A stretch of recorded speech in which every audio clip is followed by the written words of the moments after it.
কাপড়ের ব্যবসা আর করব না রে। কেন গো? আর শাড়ি কাপড়ের ব্যবসা করব না কেন? আর এই ব্যবসার বেচা কেনা হচ্ছে না রে। এই সংসার চলবে কি করে? সেইটা তোকে ভাবতে হবে না। ব্যবসা বন্ধ করার পর থেকে বেশ তো বসে থাকলাম, দেখি কেমন নেবে নাকি ওই গ্রাম দিকে একবার যাই। বেশ যাও। মুনিশ লোবাগো মুনিশ, মুনিশ লোবাগো মুনিশ, মুনিশ লোবাগো মুনিশ। এ মুনিশ লোবো গো, দাঁড়াও দাঁড়াও, আমার মুনিশের দরকার গো। ও কি করতে হবে? দাঁড়াও আমি ফাওড়াটা আনি। এই লাও, চলো মাঠকে।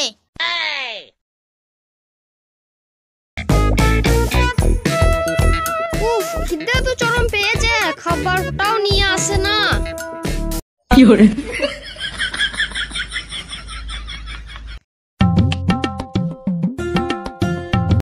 এই লাও তোমার মুড়ি। তোমার টাইম হয়ে গেলে কাজ ছেড়ে বাড়িতে চলে যেও। ঠিক আছে।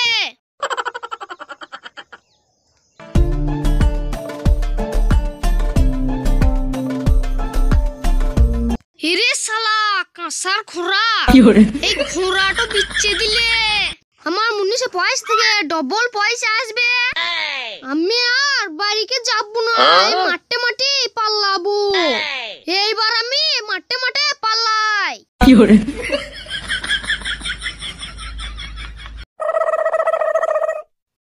আজকে কোনো পয়সা করে রোজগার হলো না। সকালবেলায় কার মুখ দেখেছি উঠলাম, দিনটুই এই যে ভালো যাচ্ছে না। ভাই এখানে কারো বাস বিক্রি নাই? এই একটু ফাঁক পেয়েছি, ওর কাছে পয়সা কোটা লিখতেই হবে। হ্যাঁ ভাই, আমার বাঁশ আছে।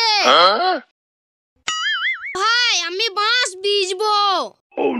তাহলে কখানা বাঁশ লুবা? ভাই 10 খানা বাঁশ লুবো। তাহলে 1000 টাকা দাও। এই লাও। এই বাঁশগুলো সব আমার যেয়ে কেটে লাওগা। বাঁশ কাটা হয়ে গেলে ওই তো আমার বাড়ি, তুমি চলে যেও। বেশ।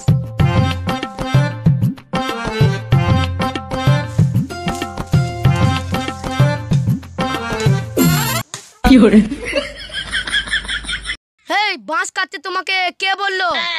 হ্যাঁ, ইয়ার কি করছো? ইয়ার কি মানে? এই বাঁশ আমার। কে বলেছে তোমাকে বাঁশ কাটতে?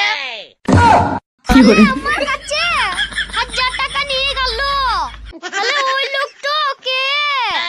ওই লোকটাকে আমি চিনি না। এসব বাঁশ আমার। কোন চিটার তোমার কাছে 1000 টাকা নিয়ে পাল্লাইছে?